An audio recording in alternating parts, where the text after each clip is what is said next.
Welcome to Power Money Mondays. In today's video, we will be analyzing an annual report of one of the top companies in the world. Today's top company is Apple. Today's top company is Apple. After analyzing the annual report, we are going to be creating a Power BI report using a simulated data set. But before we go any further, please like this video, subscribe to this channel. That's right, like this video, subscribe to this channel. And if you'd like to advance along in the video anytime in this, if you'd like to advance to any section in this video, please feel free to do so. Go down to the descriptions of the video and you will see time codes to where you can advance yourself along to any place into the video. Let's get started. Now, I also want to emphasize off the rip, right off the top, the data that we're going to be looking at, we are going to be actually looking at the actual annual report for Apple, but the data that we are going to be creating, the data that's being analyzed is not actual Apple data. It's just similar data that we are using. We are not getting paid in any way by Apple to build out a Power BI report for them. This is simply this is simply going to be a teaching tool. One, using the annual report so that you can get an idea of how to go through an annual report and identify some of the things that you may want to build out in your data visualization. Now, as I go over to the report and let's see, we are here, we're on the report, and there we go. So, as you can see here, this is a Power BI report. I'm gonna go through this report relatively quickly so that we can move into the annual report and then move back into creating the actual Power BI report, getting us back to this end result. So this is going to be the end result. So we're going to start here, and then but this is only so that we can see what the end result is going to look like. And then we are going to analyze the data so that we can see how that data, where we could actually be looking for that data, looking for data in the annual report. And then we're going to bounce back into actually creating this Power BI report. Again, I want to emphasize this report is not in any way should any way be considered to be the actual annual report for Apple, because it's not. This is only what we're using as a teaching tool. Okay, it's only what we're using as a teaching tool. The annual report is public information. It's data that I pulled right off the Apple website. It's not some information I stole from anywhere. So, that's just to be 137% transparent with you. But looking at this particular Power BI report, and basically having some understanding of who Apple is as a company, what Apple does as a company, and what type of information we would be looking for to include in their report. Now, of course, if you've probably seen other videos that I've done here in the Power of the BI, and there are definitely probably tens of other types of visualizations that could be used for a company such as Apple, including the financial information, being the financial statements, the balance sheet, the income statements, and so on. But we're not going to be analyzing that data. But if you're interested in analyzing that type of data, or understanding that type of data as it's being visualized, as visualizations are created in the Power BI report, I do have other videos out there that you can go out and check out. And who's to say I may even create or go back and do some similar videos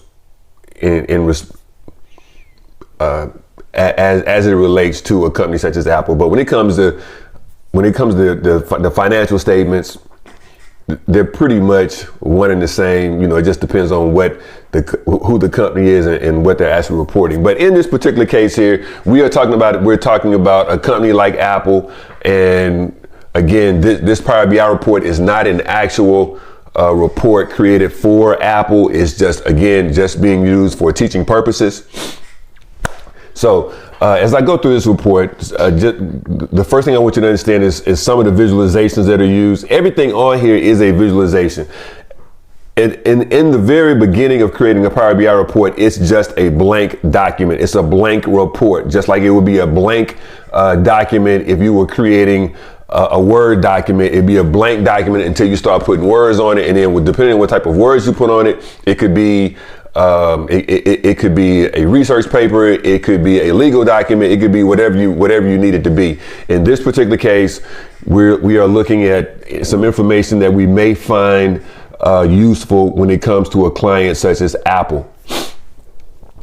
So as we can see, the first visualization that's here that stands out that says, hey, this is the Apple report. It's the Apple logo. It's the Apple logo. I'm not trying to sell this report. I will not sell you this report. If I do give you this report, I'll take this Apple logo off.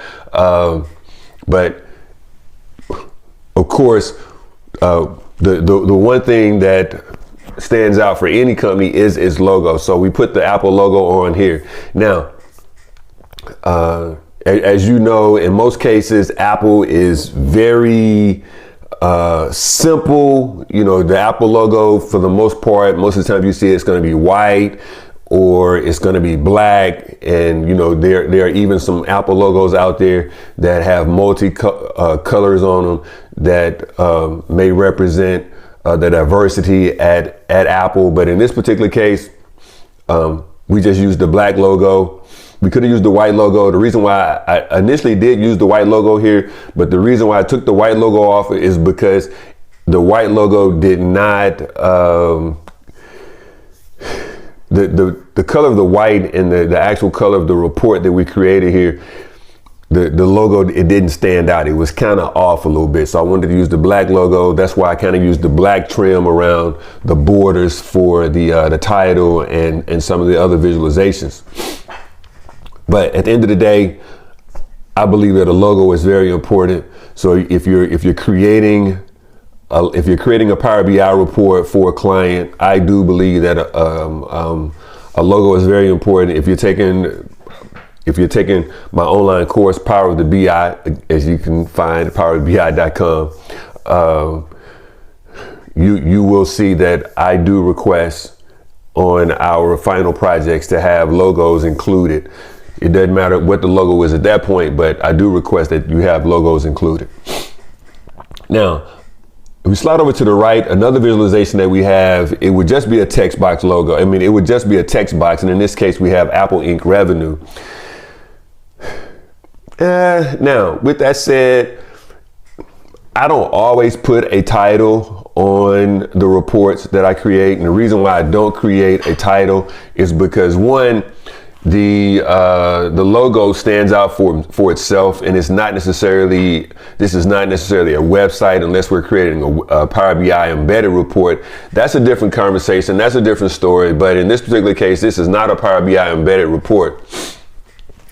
And I think, you know, for the sake of teaching, for the sake of you understanding, you know, what's available to you, it's okay here to place the text box and to create the title of this report being Apple Inc. revenue. And given that it says Apple Inc. revenue, we would believe that all of the visualizations on this page, on this report, would be and somehow have some type of relationship with revenue. But the most important thing when it comes to actually teaching, from a teaching standpoint, is you can place a text box on a Power BI report and create a title. Some of you guys already know that because you've already created it in class, and some of you probably have seen the text box on reports. If you haven't created it in class, then there are those of you out there that is the first time you seeing a Power BI report and you're like, oh, it's kind of like a Word document. And the answer to that is absolutely yes, because again, Power BI is a Microsoft product. I probably should also say that I am not an employee of Microsoft. I am not a contractor of Microsoft. I have worked as a contractor for Microsoft before. I've never worked as a direct employee for Microsoft. But at this point, I am not an employee or a contractor for Microsoft, and I don't get paid by Microsoft to build out Power BI reports or to do this, to host my class, which is called Power of the BI, again, that you can find at powerofthebi.com, shameless plug, and presenting Power BI projects, Power BI reports here at Power of the BI. It's just a matter of, there are several different data visualization tools, and I am a fan of Power BI. I am a fan of Power BI. So that's why I've chosen Power BI to be my tool that I teach for data visualization. Now, let's see here. Another report, or not another report, but another visualization that's on this page is the drop down. And basically it's a slicer. And with this slicer, we're dropping down the year. So we're slicing by year. And the years that we're looking at in this report will be the years 2002, 2022, 2023, 2024. I need my glasses on.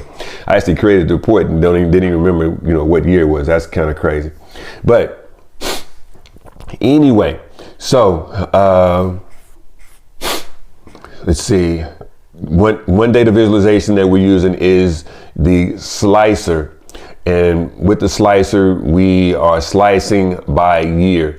And when we slice by year, we can just select a different year and we can see how revenue is affected and affected by different years. And we can hold down the control and we can select multiple years, hold down the control, and now we can see all three.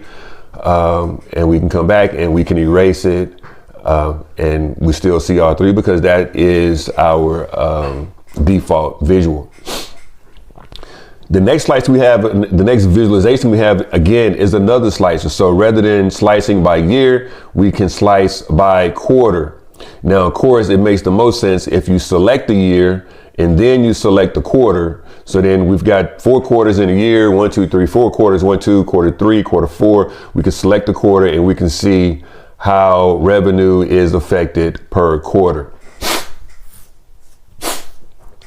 Oh man, these allergies are killing me. Then the next slicer we have again is, the next visualization that we have again is the month, is again a slicer, but we're slicing by month. So of course we have January through December for slicing by month. And of course it makes the most sense if we have a month selected and not just all, because we could say February and it'll show us February. Well, if we select February and we don't select a year or a quarter, it's going to show us how the month of February compares in each one of the years. But let's select a particular year because that makes the most sense. So we select the year, we select 2024, and then we select the quarter. And within that quarter, in the first quarter, there's only January, February, and March. In the second quarter, let's see.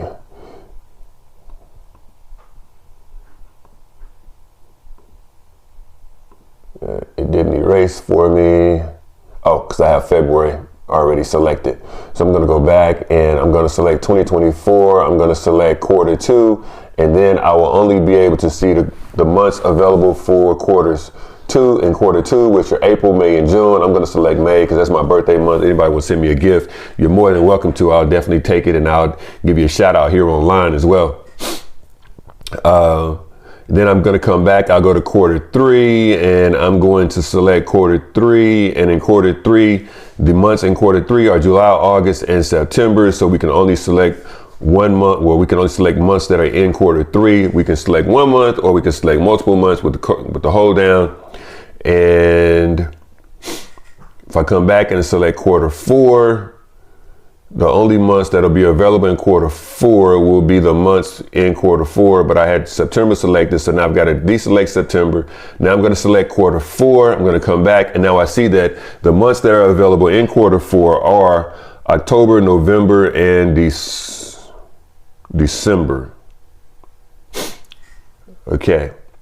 I'm going to select December because that's the month of Christmas, and that shows us how revenue is affected in the month of December in quarter 4. So all of those slicers, all of those visualizations are slicer visuals, and those slicer visuals can be found here in the visualizations. And then there's actually a new slicer that is used. I don't very often use the new slicer. I may look at that in the next report, but a slicer is a slicer. This just gives you an idea what it does. It allows you to select by certain entities. And then the next visualization is the actual revenue visualization. And in this visualization, it's a card visualization, and it allows us to see the revenue in this card. And then there's a profit visualization, which again is another card, and we can see profit. Then we can see another card which shows us the number of regions that are serviced by this Apple Power BI report, and the number of products that Apple sells, the number of products that Apple sells per this card. So we've got a slicer for year, a slicer for quarter, a slicer for month. Then we have a card for revenue, a card for profit, a card for region, and a card for products. Now, as I said, we have 7 regions, and those regions are identified by Africa, Asia, Australia, Central America, Europe, North America, and South America. Again, this is not an actual visualization, an actual report created for the true Apple Inc. Corporation. So their regions that they are servicing may or may not be these same regions. We can kind of compare it when we go to the annual report, when we start analyzing the annual report.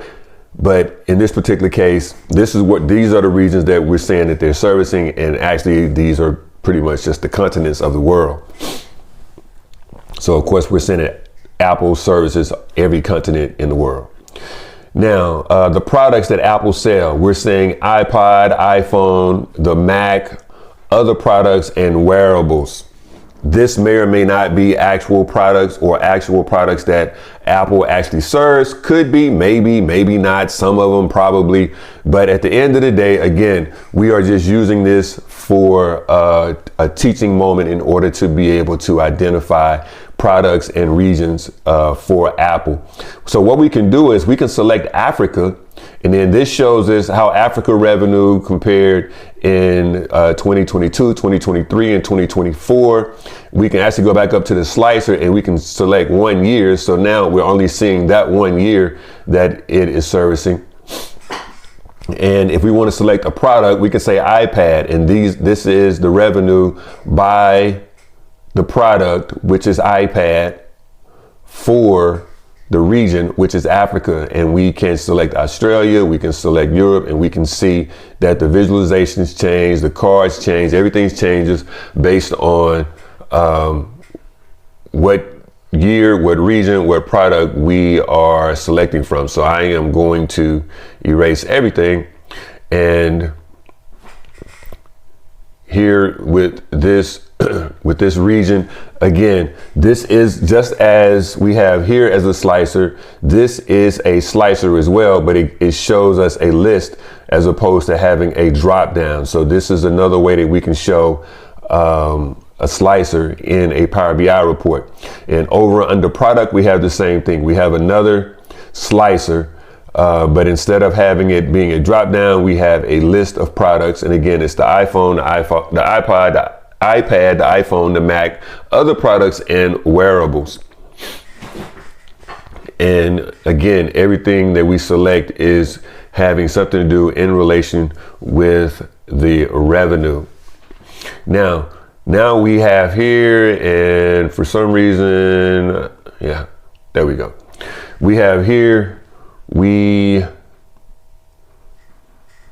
have what we call a stacked area chart, which we're showing the revenue as an area shaded in under each one of the points.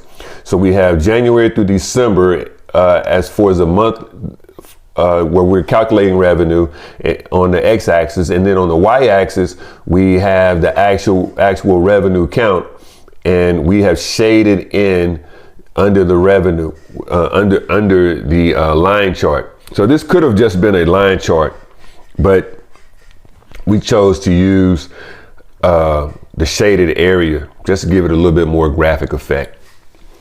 Now, one thing I do want to talk about is the actual color, the actual background of the Power BI report. Typically, the Power BI reports, the default is going to be white.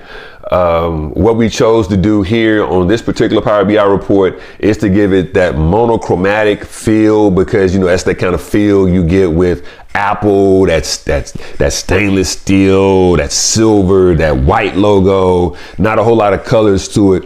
So that's kind of why we chose this color effect here on this particular Power BI report, because we want to kind of give it that monochromatic feel. We could have went with the solid black with the white, but that, to me, I think that all black with the white, it kind of been like an eerie type feel, you know what I mean? Kind of like a funeralistic type joint. I don't even know if funeralistic is a word or not, but at the end of the day, kind of want to give it the same monochromatic feel, but not necessarily give it the all white or the all black type look. So this is what we went with. That's why we chose the colors.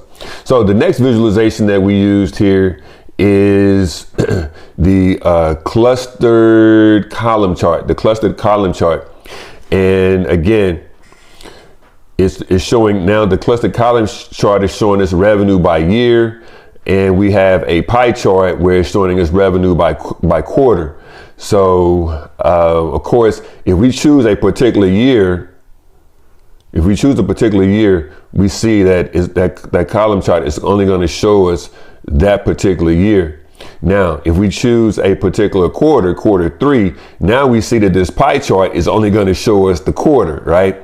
So, in most cases, when you have visualizations on a Power BI report, you only want to show that visualization one time on the report. So it could be a little bit of overkill to say, hey, we're going to choose quarter 3. And in quarter 3, we're going to choose a pie chart. For quarters, we're going to show pie chart. And for years, we're going to show revenue. Because we very well could have just selected to choose a clustered column chart or the pie chart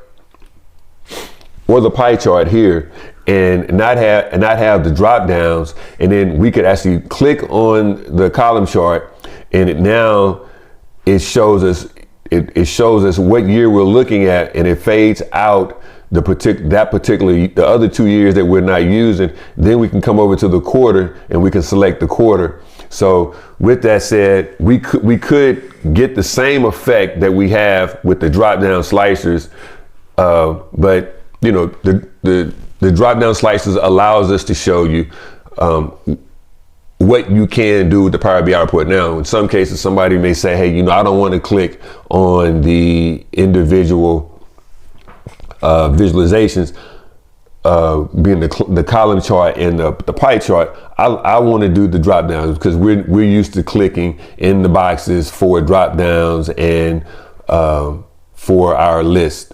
Now, as you can see here, it gets kind of, I didn't really calculate this information out. What I could do is I could make these blank. When we don't have the actual information, we can make it say 0, but that's for a whole nother day. We're not going to worry about that right now. Let's see. So at the end of the day, those are the visualizations that we've chosen. We've chosen the visualizations that are on this particular report are going to be the Apple logo, which is an image, and the image is a visualization. The text box is a visualization. Then we have a slicer for the year, a slicer for the quarter, and a slicer for the month, all with drop downs. Then we have a slicer for the region, a slicing for the product, but they are shown as list. So all of these 5 are the same type of visualization. 3 are drop downs and 2 are list. Then we have cards. Pretty much a card just shows you, what we're talking about. In this particular case, we're saying revenue is 5 billion, profit is 2 billion, regions is 7 regions that's included in this revenue and profit, and there's 5 products that's being calculated. So these card visuals are just telling us exactly what we're looking for. And then let's see here, why, there we go. Then we have our shaded, what's that area? They're calling it shaded area. I think it's called a shaded area. Dun, dun, dun, dun. No, stacked. It's a stacked area. They're calling it a stacked area chart, and it's shaded under. So that's enough for the Power BI report for right now. We'll get back to that. As you know, that was the finished version of what we would consider to be the report that we're going to deliver to the customer. But what we're going to do is we're going to move over to the investor documents, the annual report, more so probably the quarterly report for Apple. Again, this report is actually a document that is for public, I'm saying consumption, if that's how to use that word right now. I'm trying to use my 10-cent words. But you are able to grab this report going over to the Apple site, go to Investor Relations or Investor or something like that, and you will be able to. This is a public document, is what I'm saying. It's not something that I've altered. It's not anything that I put any numbers on. Again, I want to definitely clarify that the end report, the Power BI report, is not going to be actual data coming from Apple, coming from the Apple database, whatever database Apple is using for their information. This is simply for you as a potential consultant, as a potential contractor, as a potential worker, employee for Apple. If you were in the data analyst department, if you was a Power BI developer or a data analyst / data engineer, either for Apple or on an Apple project, or for a customer that is similar to Apple, that has a business similar to Apple.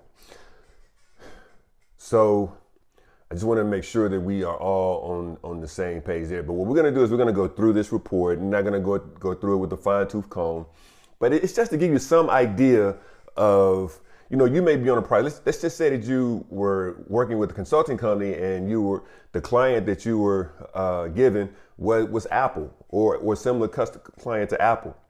And, your first question is, what do you want to see in a Power BI report? And to be honest, in most cases, the client really doesn't know what they want to see in the Power BI report. Sometimes they will say, hey, from a general standpoint, we'd like to see this, this, and this, and we'd like to see Z, Y, and A. But for the most part, you're the professional, you're the Power BI developer, you're the data analyst, you're the data engineer. It's up to you to deliver a high quality product, but you need to know what that company does and what type of information they're looking for. So that's what we're going to be doing when we go through this particular report. And in some cases, probably even most cases, you may not have to go through their investor report, but this is just so that you can get an idea of what that looks like. But, you are probably going to be given access to the database, and you're going to have probably 10, 15, 20, 100, maybe 200, 300 tables in the database. Then you're going to need to be able to create reports, create Power BI reports based off of that database. And you may say, hey, what are you really looking for? It's a lot of tables out here. What do you want me to pull? So what I'm saying is, for a starter, if you don't have anything else, you can go to their annual report. So, in essence, what I'm saying is, if you don't have any other documentation to go off of, and you don't have any clue of what type of report to create, you can go to the investor relations report, you can go to the annual report, you can go to the quarterly report, and you can get some idea of what the company, who the company is, what the company does, and what type of information they're looking for. So as we review here, and as you can see, again, we just went to apple.com, we went over to the investor relations, and now we're just looking at the actual, investor document, just trying to get an idea of what these guys do. Financial data, we're probably not going to be needing financial data because, again, we're not looking to create balance sheets, income statements, or anything like that. We're just trying to get some idea of what's going on here, what's going on, right? So, I go back, I'm like, okay, so I got an option. I got an annual reports, Form 10K, 2024, 2023, 2022, 2021. So I know at least they're probably looking at 4 years of data, that they're interested in 4 years of data. Again, when we build out the Power BI report, we're not going to be using this exact data, but just understand that, hey, we know that they're looking for years, within year time frames. So we're going to be basing some of our data off of year time frames.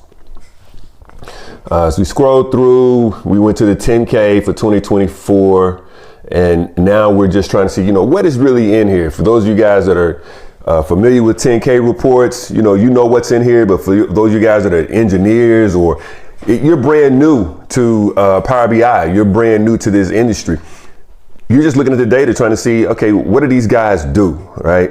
And what's important to these guys. And what we have to understand here is that this information we're looking at is investor information. If you were an investor, this is the information that you would be interested in knowing about the company. So we're just scrolling through. We're just trying to get an idea of, what's important to the investors. So basically, we're trying to find something that's going to stand out, that's going to stick out. What we do know already is what has stuck out is the years 2024, 2023, 2022, 2021, the years that we are going to be taking a look at. And of course, with the investor report, there's a lot that goes on in here. Human capital, what is that? Human resources. For those of you guys that haven't had a chance yet, I have a Power BI video out there talking about human resources and how to use Power BI in human resources. Risk factors here, available information, microeconomic and industry risk. Now now we're getting into something, are we going to be dealing with any type of risk in a report? What do we want our initial report to be based on? When you're talking about a Power BI report, it could be insurance, it could be risk, it could be financial data. But what we're trying to find out here, what we're looking for is what really is most important to this customer right now, to where I can at least begin to create a report that's going to be able to give me some wow factor initially. Now, I'll be honest, that first report is not going to be that you deliver the first report. That first report that you deliver is not going to be the end all be all to reports. It's just to get you started. It's just to say, hey, this is where we are. This is what we do. You're putting that report out there, but you want to put your best foot forward so that you can at least give the customer a certain confidence level as to, who you are and your capabilities when it comes to creating a Power BI report. Sorry, got all kind of stuff going on here today. Let me just pause that message. Oh, Epic Games. So here we go. That could be gaming, could be something that we want to put into our Power BI report. Now we're getting into the financial data, right? Now we're getting into the financial data. Again, we're not going to be really building out financial statements and income statements and balance sheets and pro formas and things like that. But we know that for every business, especially for businesses that are on either the NASDAQ or the New York Stock Exchange and different that are publicly traded companies, we know that the financial data is some of the most important data when it comes to an investor. But we're we're not building out this report right now as a report to be viewed by investors. This is going to be internal information. So we see here Apple S&P 500 index. If you invested $100 in 2019, well, it looks like the value of it was in 2018 was $100, and in September 2024 was $430. That's just me just reading what I'm thinking. S&P 500, $100 in 113 and 220, and September 2024, 210. I'm not 100% sure exactly what that, let's see, 330. Again, this is investor data when it comes to the stock information. You know, is this something that they want? 2018 to 2024, $100 in 2019, $146 in 2020. When we start looking at this information here, you know, we may want to ask questions. You know, is this data that we're looking for? Is this information that they're interested in? And if so, what's all entailed in this information? Oh, now this is some good information here. Now we see that some of the products, they say product, service, software announcements. Now this is information that I think is super important when it comes to building out that initial report. We're seeing a MacBook Pro being a product, MacBook Pro 14, 16, and an iMac. Were all products for the first quarter. For the second quarter was the MacBook Air 13-inch.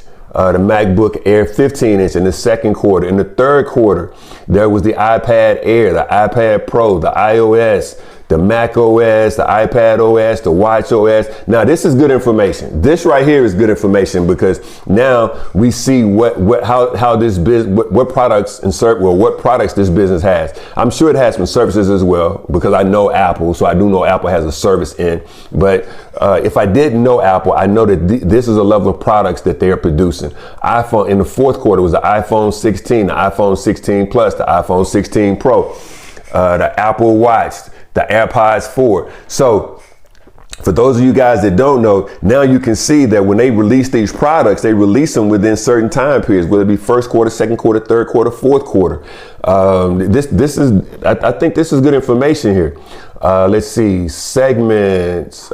And as we saw that we're going to be looking at it in segments before, we call them regions. They got the Americas, Europe, Greater China, Japan, and the rest of Asia Pacific. So I think we had regions, and as I would say, as what this is called in segments, but region from what I'm seeing here is region and segment can be used interchangeably. We had regions in our report which identified the 7 continents, but here it's got Americas, so it could be North America, South America, Central America, all considered to be in the Americas. So this is good information. Now we're seeing the sales of these products, the iPhone, the Mac, and the iPad, and in the years 2024, 2023, 2022. So as we saw at the initial part of the initial part of this document, this report, we said that it was broken out in years, and now we see that even the sales of these products are actually broken out in years, 2024, 2023, 2022. So now we can see the iPhone, the Mac, and the iPad, and I'm sure that the other products that we saw earlier, that they would be broken out in years as well. So then we will want to see, you know, what years would, you know, what months, what quarters, what year would each product sold? What did they call them? Segments. What segment? Was it in the Americas? Was it in China? Was it in the rest of Asia? I mean, now we're getting to the point to where we can see where a lot of this information, where we can see the information that we have used in the initial Power BI, in the Power BI report that we created. Now we can see how that report relates back to this report. And again, this report, the Power BI report that we created is not official documentation, official data, official financial data from Apple, but what we want to be able to identify is, you know, how can we build a Power BI report for a company such as Apple and give them relative information that they would be looking for. So let's see here. We scroll through and we see gross margins for products and services, gross margin percentages for products and services. And again, we really haven't gotten into the types of services that Apple provides, but we know, I mean, if you are a Apple consumer, you know what services Apple has. And if you are a Samsung consumer, you know what services Samsung has. And they're pretty much, you know, super similar. Research and development, and we know that, you know, it only makes sense that a tech company such as Apple would spend a significant amount of time, effort, and money, resources into researching into research and development, because they always want to stay on top of the game as far as what they're producing. So now we're really getting into this thing by using data, financial data, without having to use financial data. And when I say that, I mean by not having to create financial reports such as income statements and balance sheets, but really seeing, you know, what those numbers equate to when they get down to the real nitty gritty of building out a Power BI report. So again, this is why we research using the annual report. Again, we're able to use the annual report for Apple because it is a publicly traded company. But if it was not a publicly traded company, we may not be able to use, we wouldn't be able to find, we may not be able to find investor information unless we were given the investor information.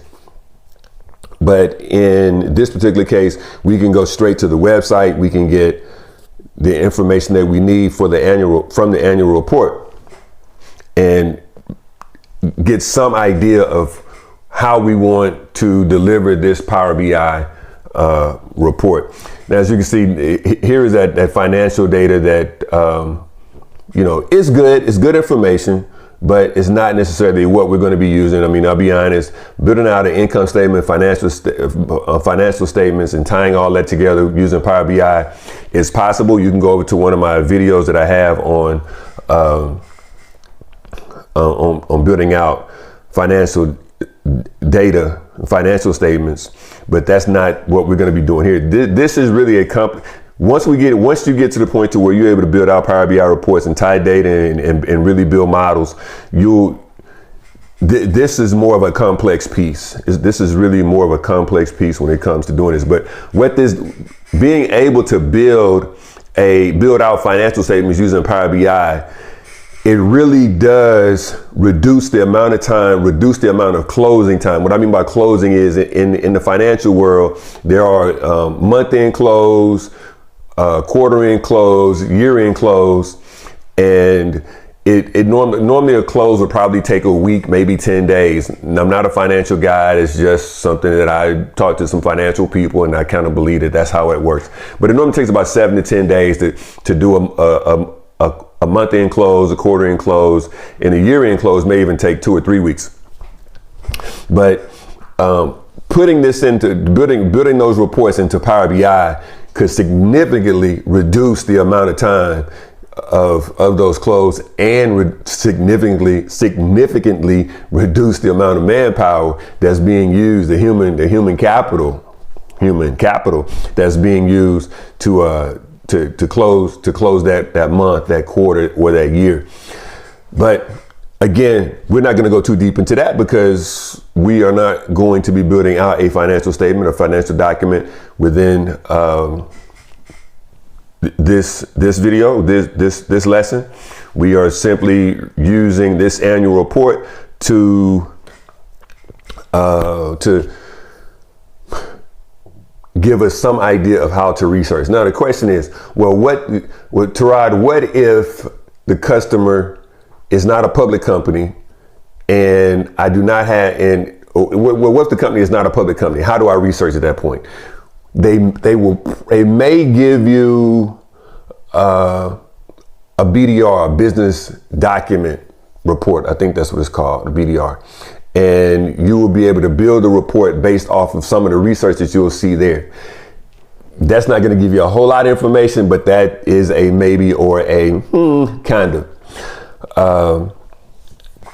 Another way that you may be able to, another way that you can do your research is schedule meetings. You would schedule meetings with the point of contacts within the different areas that you will probably be building the report for, and you will ask the key questions as to what are they looking for, what type of visualizations are you looking for, really what do you do in the company, what do you like to see in this report, right? And you can schedule those different meetings. It could be a 30-minute meeting or a 1 hour meeting, 45-minute meeting, however much time you need, but you could schedule individual meetings with individual points of contact to get an idea of what they're looking for. And after you talk to probably 1, 2, 3 of those, so let me back up.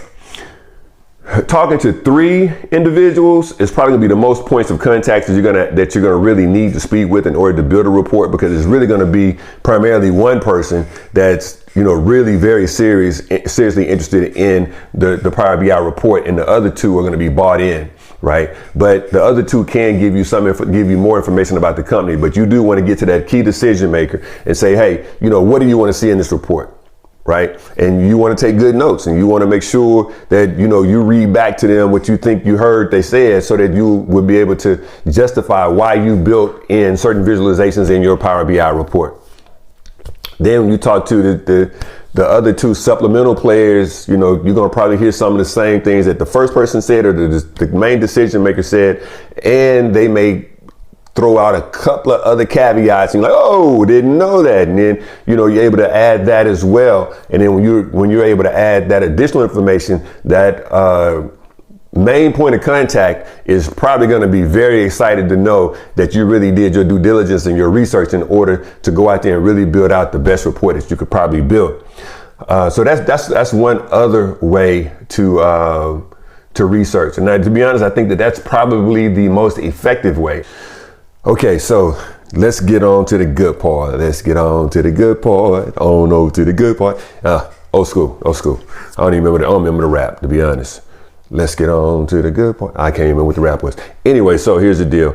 Let's go and get on over to the good part here. And what we're here for is to talk about the Power BI report itself. So again, what I do want to emphasize is this report is simply a replication of a project that could have some of the similar elements that we would see in the Apple in an Apple report, based on the information that we saw in the annual report, the 10K. I think was it the 2024 10K report.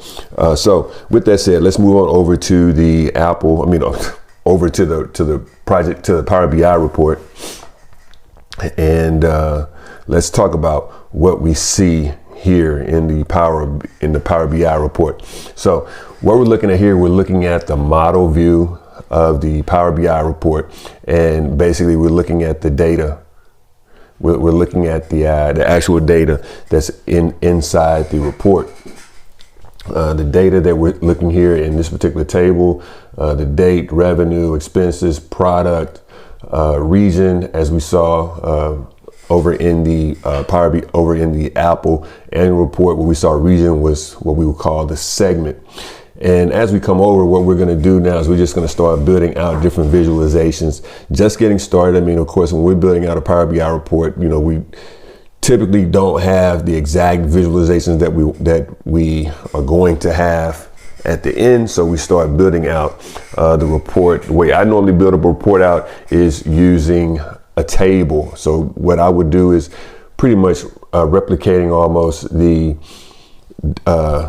data view that we just finished looking at, and building out a table similar to that view, to that data view. And as you see here, the data that we are inputting into this particular table is the year, the quarter, the month, the day. And basically when we bring in the date field, it's automatically giving us a hierarchy of year, quarter, month, and day.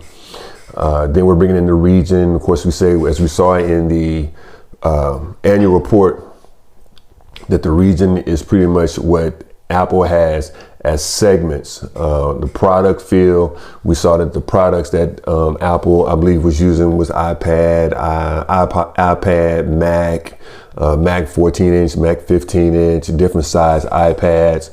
We're not going to get too deep into the different types of products that that Apple uses, because again, this is only it's only a sample. It's only just replication of what we believe a Power BI report would look like for a company such as Apple. Again, this is not actual Apple information, Apple data. Then we're bringing in the revenue, which is in US dollars. That's important because, of course, as we saw with the segmentation, it was the segmentation was broken up by Americas. I believe in the Apple report, in the Apple annual report, it was Americas, Asia, China, rest of Asia, and a couple other areas. Here in our report, we've got it broken up into 7 different regions. So here's the deal. I know that you may be a little hesitant in taking a tech course online, whether it's Power of the BI or any other tech course, because you may feel as if you just can't learn everything you need to know in order to be successful on your job. So here's the deal.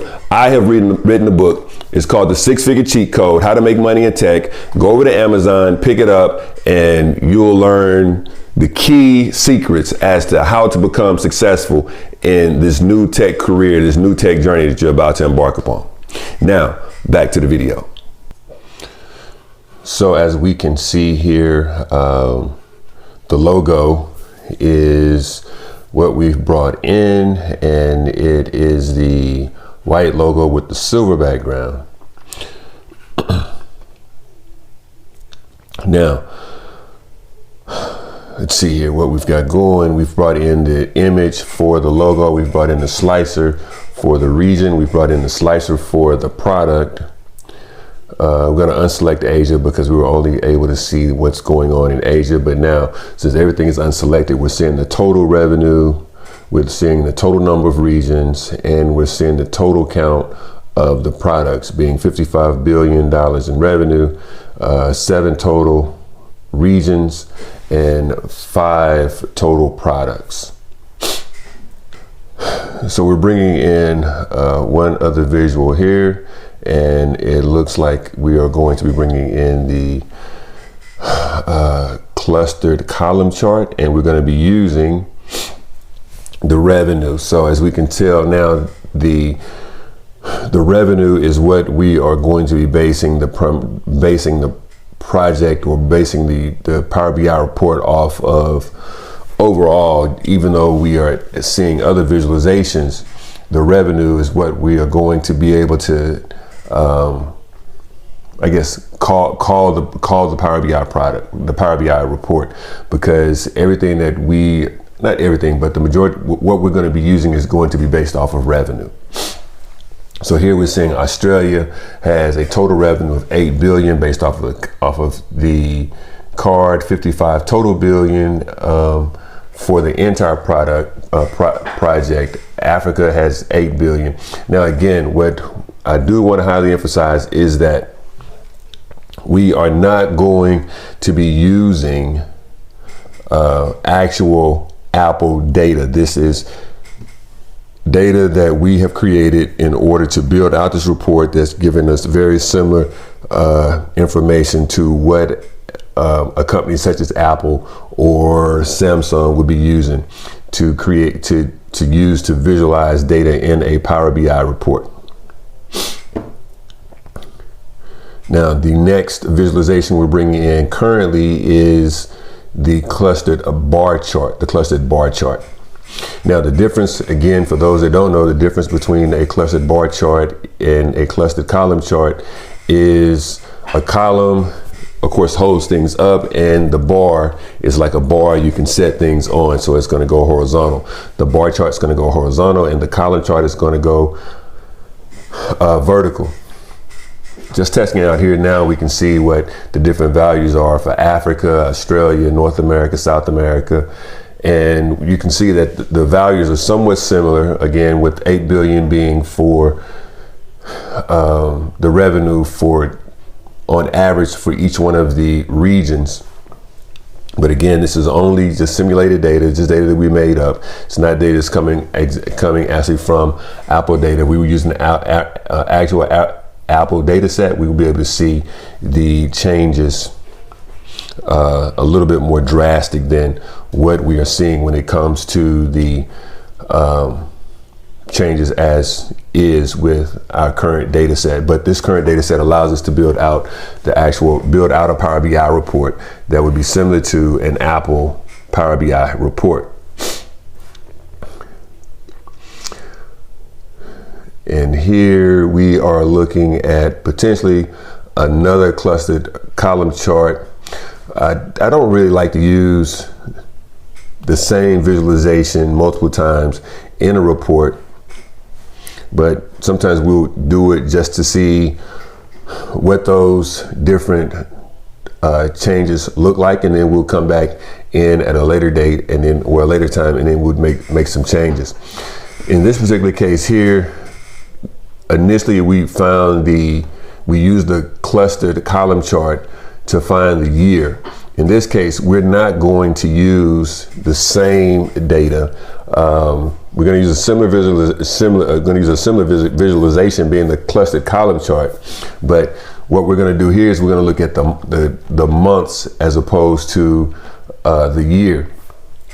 So now we can see we've got revenue by year, we've got revenue by quarter using the bar chart, and then we come back and we use the clustered column chart again, and now we're getting revenue by month. So that's kind of the difference in the visualization, is that rather than looking at the visualization by year, we're looking at this visualization by month. Now, there are other ways that we could be able to do this. We could drill down into this report if we were using the hierarchy. If we were using the hierarchy, we could drill down, and then what we would be able to do is go back and see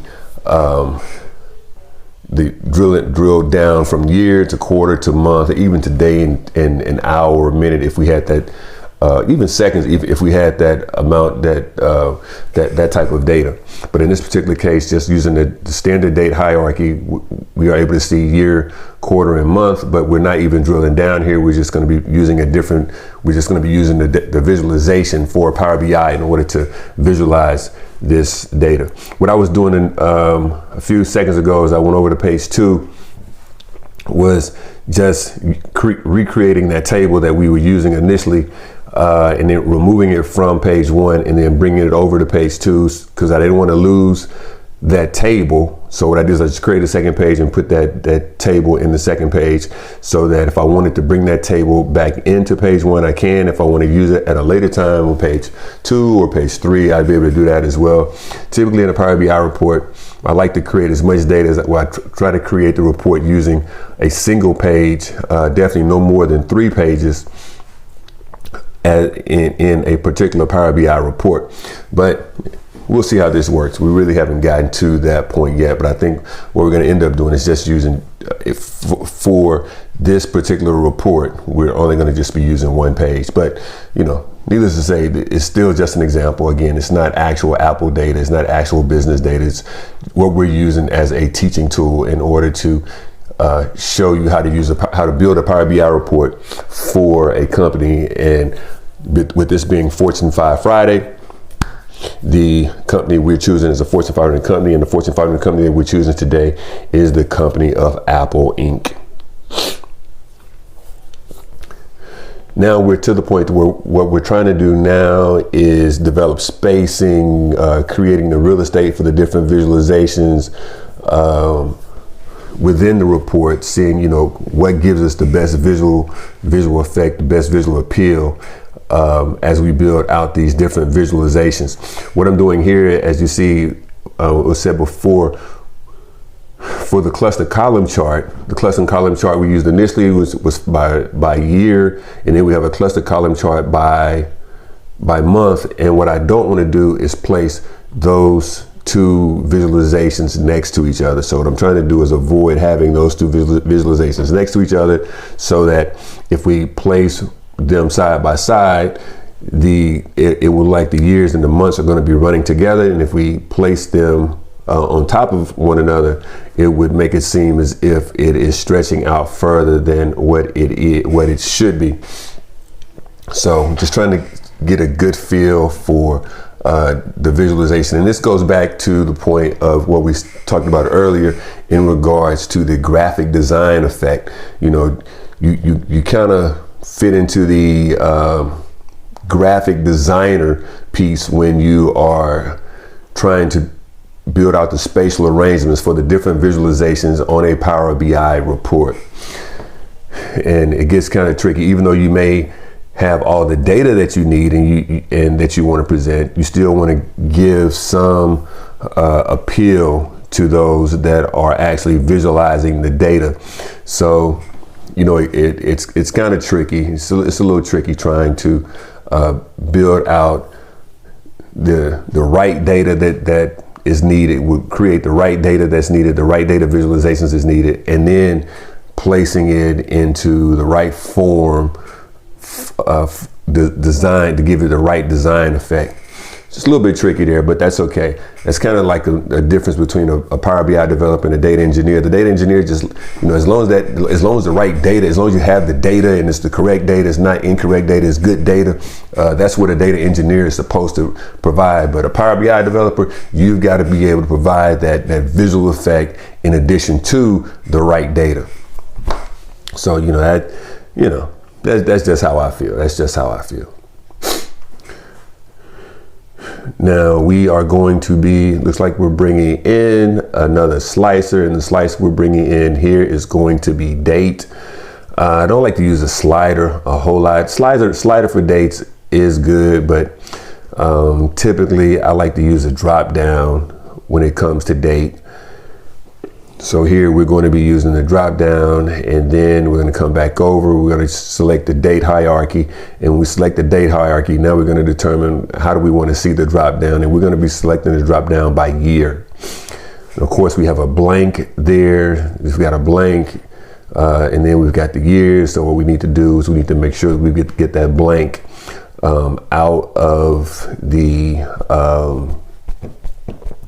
drop down. So what we're doing here is we're creating a filter, and in the filter it's going to allow us to remove that blank. So we're going to select all, remove the blank, and now all we're going to find is going to be the year. So now we have 2022, 2022, 2023, and 2024, which is kind of funny, almost ironic that when we were looking at the actual Apple data, I think had the annual report for 2024, 23, 22, and 21. So we are almost kind of in there with a very similar year with the date structure, the date hierarchy. Now, again, emphasizing again that this is not the actual Apple data. This is not the actual Apple years that came from the annual report or the 10K. This is a data set that we created, and everything that's in here is basically just a simulation of what could be if it was a company such as Apple or Samsung or Google, or a company that's producing products, producing digital products, handheld products, mobile products in different regions. So here we are going to, we're just trying to make sure we've got the formatting down for our slicer filter, for our date hierarchy. We're looking at the visualizations that we've already created, which we have the logo, the Apple logo, the revenue, the number of regions that we're including, the number of products that we're including, the clustered bar chart. And again, the bar is because it's going sideways or horizontal, and the clustered column chart, which is a clustered column, is going to be going vertical as opposed to horizontal. If we were to click the bar chart and then go back over and select the column chart, that we would have the same data. It would just turn into a column chart as opposed to a bar chart. Same would be for the bar chart. If we selected the bar chart and then we clicked on column chart under the column visualization, it would change to a column chart. However, the data would still be the same, but it would just rotate from what's on the x-axis to what is on the y-axis.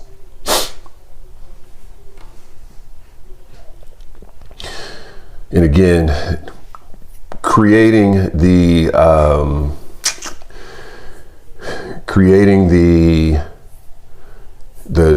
spatial layout is very important when it comes to Power BI. Again, because even though you have good data, even though you have the correct data, even though the data is where it's supposed to be or being able to be matched, you want your visualizations to be as appealing to the eye as possible, so that that person that is looking at it does not necessarily see the difference between what you have and what would normally be maybe even a website. Even though in this particular Power BI report is not going to come out as an embedded Power BI report in a website, but for those that see it, they will be able to see the report from what we call Power BI service or powerbi.com, which does present it as a website, web type look. And we want to make sure that the visualizations, the design itself is as close as possible to what would be a web effect.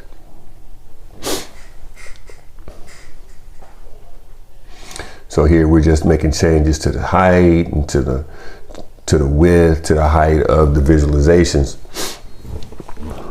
And what we really want to do is those visualizations that are similar, such as the clustered bar chart and the clustered column chart, given that they're on the same, I would say, horizontal axis, we would want, well, what I'm trying to do is see that these visualizations are as close to height and width, the same height and width as possible. Sometimes you can make it happen. Sometimes it's a little tricky depending on the amount of data in either the bar chart or the column chart and how we're trying to, in the height that we're trying to get it to.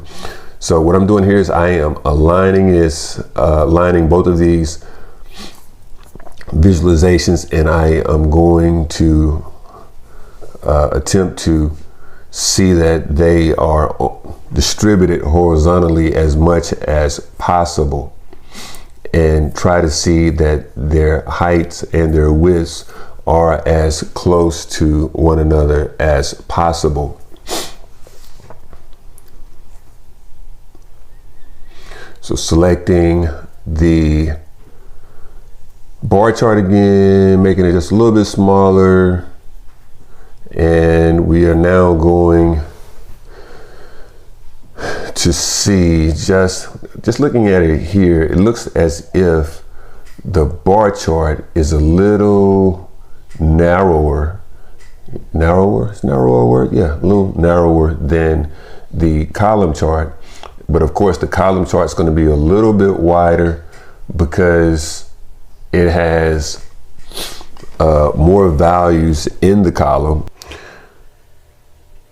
So what we are attempting to do now is clean the report up just a little bit so that we can create some real estate here on the report to give the visualizations a more desired effect, a more desired visual appeal as we round out, I say round out, but as we get the report to actually looking like a report. So what we're doing here is now we are about to start spacing and getting that that graphic effect, that graphic design effect that we need in order to have a desirable report from a visualization standpoint. So as you see here, we're dealing with this. We're creating the slicer. We already have the year slicer, and now we're copying the year slicer. We're going to use that same slicer, but rather than using the year, now we're going to bring the date hierarchy back in. Then we're going to come in, we're going to take out the day, the month, and the year, so that we only have the quarter that's in this particular slicer. And as you see there, that quarter slicer has a blank field in it. So it was the quarters 1, 2, 3, and 4, and then there was a blank. So we're going to select all in our filter. We're going to take the blank out. Now we can see that we only have the quarters 1, 2, 3, and 4. We also have a blank field in our year. So we're going to come back over to our year, and we're going to filter, and we're going to select all, remove the blank, and now we only have the years 20, 22, 23, and 24. Selecting the regions and selecting the product, checking to see if there are any blanks in the regions and in the product. There are no blanks in the regions and the products. So now we know that those slicers are good. Here we're just testing to see if when we select the year and we select the quarter, we can see here now that all of the visualizations are interacting with one another. When we select different years, we select different quarters, the pie chart, the column chart, and the shaded area all are interacting with one another. So now, again, as I said before, the goal of this mission right now is to get some spacing going so that we can really start to see what this report would look like if we, start working with the the visual effects, not necessarily the visual effects, but the graphic design, making sure that we've got the correct spatial layout, that we have good spatial layout. So now what we're doing is just setting up our slicers and our cards so that, again, we're just trying to get good visualization, trying to really build out the report for good visualizations at this point. So as we see, do we want the product first? Do we want the region first? So we're going to bring the product over, and we're going to reduce that size a little bit of the product. It's going to be kind of tricky here, given we've got the cards and we have the column. Well, we got the cards and the other visualizations. So, this is just a part of building out a good Power BI report. Yeah, you've got to have the data. You've got to have good data. But in addition to having good data, the end customer, the client, whoever the end customer is, whoever is looking at the report, they want to see the report. They want to see it. They want to see it as professional as possible. So that's our job as Power BI developers, is to not only understand the data, not only analyze the data, but to build out the Power BI reports to have the desired visual appeal as best that we know how. So now what I am doing is I'm looking at the actual page rather than looking at the individual visualizations. I'm actually looking at the page, and what I want to do is I want to make the page just a little bit longer, so that we can have a little bit more room for our visuals. So I just made the page just a little bit taller. So I increased the height just a little bit. Now I can bring this column chart down. I can bring this pie chart down, and it's giving us just a little bit more room. So now we can spread out the pie chart. We can make it taller, we can make it wider. We can do the same thing for the column chart and just get a little bit more space. So that's another part of the visualization, that not only are we controlling the visualizations of the individual visuals, but we're also controlling the visualization of the entire page. So if we need more space, we can increase the space. If we need to have more visuals on a page, we can have more visuals on the page, and we can increase the page width, the page height. At the end of the day, you really don't want to have a real tall Power BI report, for the simple fact you don't want to have to do a whole lot of scrolling. You want to be able to look at the report in one bird's eye view and see, bam, there's the report. You don't want it to be too wide, because you don't want to do a whole lot of scrolling to the left or to the right.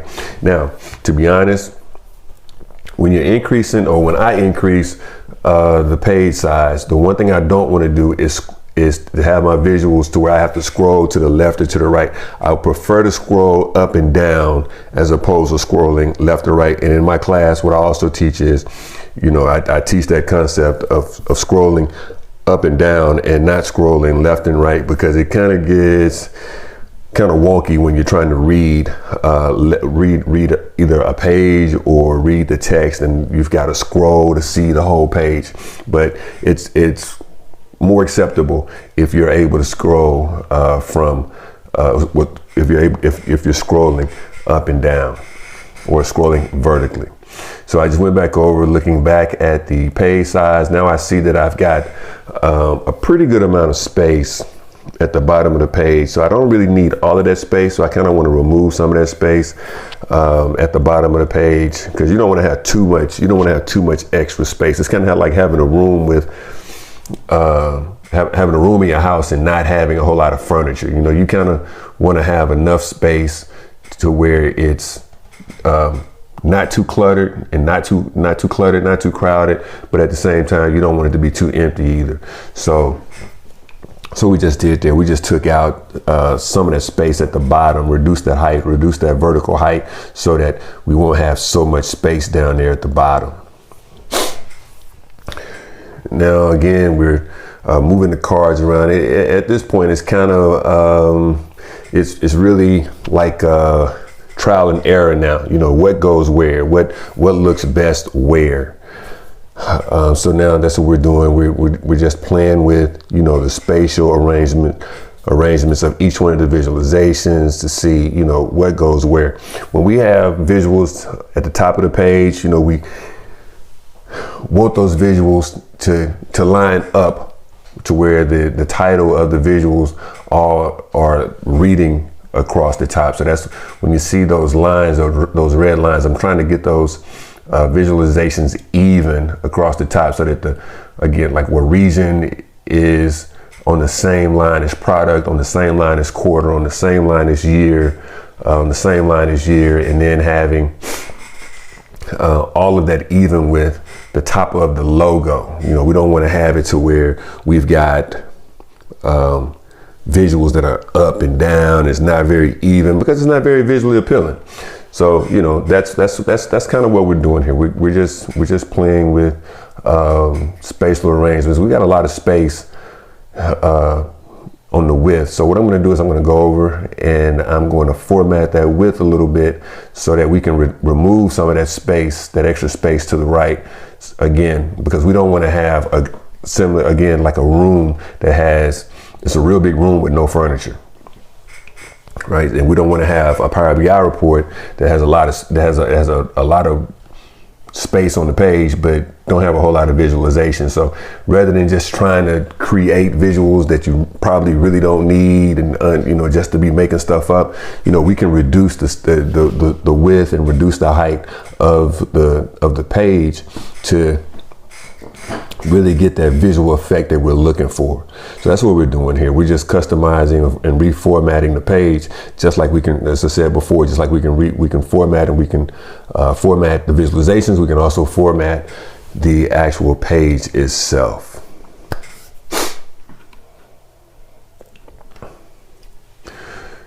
So again, here we are just going to keep playing with these visuals to see what looks good. Where do I want the product? That's a little too high. That's even. I can tell it's even because that red dotted line is going all the way across.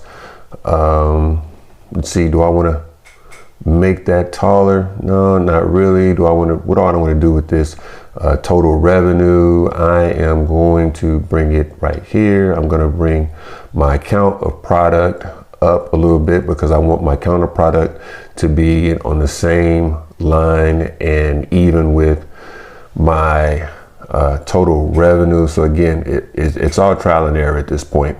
You know, what looks good.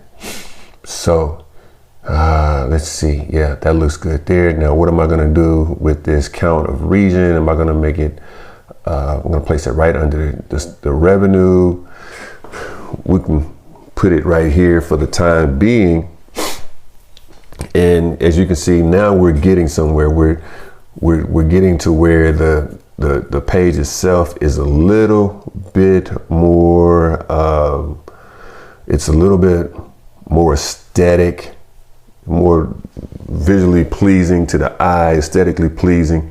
So now, let's see, what do I want to do here? Gross profit. So I've got sum of revenue, I've got count of product, I've got count of region.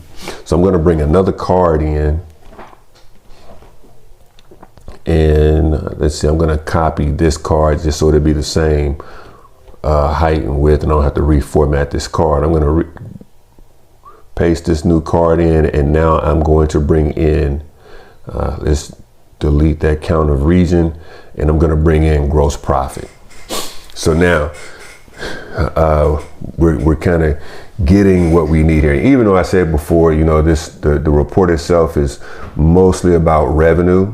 It's mostly about revenue, but you know, again, it takes product, it takes region, it takes the total regions and the product and the gross profit to all have to coordinate that total revenue, or to build out that total revenue. So you know, that gross profit is allowing us to giving us another visualization, and it makes it it gives the page a little bit a better aesthetic, having four cards as opposed to having 3. So now we're getting somewhere. We can see now that the page is kind of the report page is kind of coming. It's really trying to come together. You know, now it's just a matter of placement, making sure that each one of the visualizations are lining up with one another. Again, you know, like I said before, part of this game is graphic design. Part of this game is data engineering. That's the combination of the two creates a pretty good Power BI report. You don't have to be a super graphic designer. You don't have to be a super data engineer, but you do have to marry the two and appear to be a super report builder. Now, I know that sounds kind of funny, but that is what it is. That is what it is. But as we can see now, it's just a matter of sizing the visualizations. You know, do we have the visuals where we want the visuals to be? Now we're getting a better idea. I mean, the page is really coming together at this point.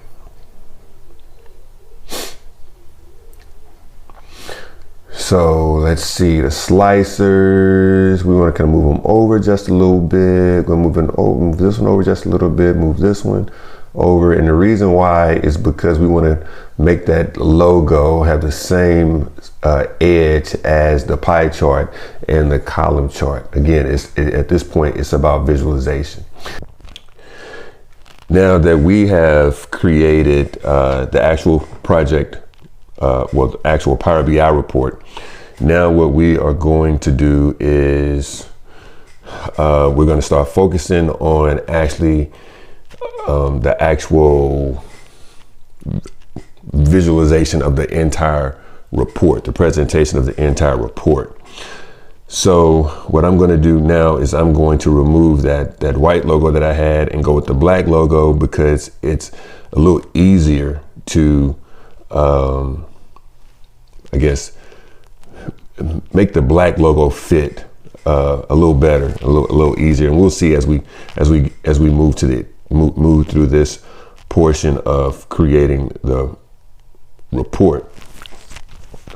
But what I want to do now is we pretty much have built out a simple layout of how we could create the real estate piece of where all the different visualizations would go. So now I'm going to do now is I'm going to go in, I'm going to create a text box, or use a text box, and actually put in the name of the report, the title of the report.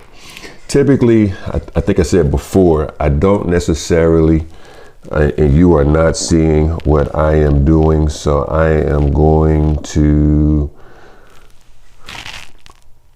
come back here, and you were not able to see. So I used the black logo.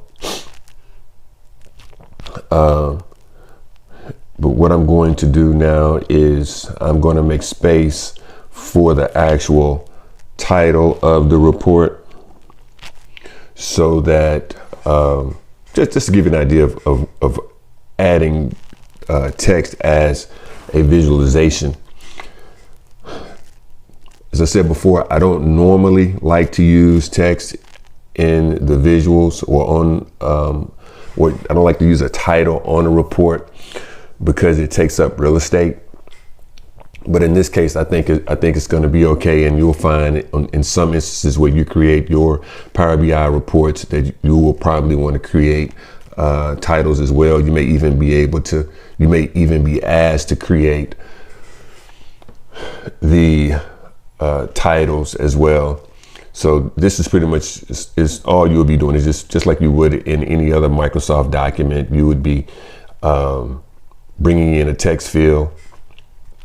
And actually, the only thing I'm calling this is Apple revenue, or revenue for Apple Inc. Depending on how much space I have here. But basically, we're just using a text box, and we would, just like with any Microsoft tool or Microsoft document, you're able to italicize the text or bold the text, whatever you want to do. What I want to do is I want to make sure that there is not, like, as we can see here, we can drag down, and going vertically, we would be able to see the entire text. Of course, that's not what we want to have when it comes to an actual title or actual text inside of a text box. So I'm going to move over the slicers a little bit, so I can have a little bit more room for the title being Apple Inc. revenue, so that it doesn't overlap with the slicer for product. Then we're going to come back in, and we're going to try to make the visualization more aesthetically pleasing for the slicers that we're using under the Apple Inc. revenue. So of course we got the two slicers that are called year, and the one slice that we have quarter. And basically, I just want to make sure that it aligned accordingly. Typically you could want to make that line up at the edge of the Apple, or you could center it with the Apple Inc. revenue. We'll see how that works out for us here shortly. Now what we're doing here is we're going into the pie chart, and we're removing the revenue, because we already know that this pie chart is in reference to revenue. So we're going to just remove revenue from each one of the quarter titles and just call it 2022 Q1, 2022 Q1, 2022 Q2, 2022 Q3, and 2022 Q4 for the actual titles. The text, now we're going to go in it. We're going to change the name of the actual pie chart itself and just call it revenue.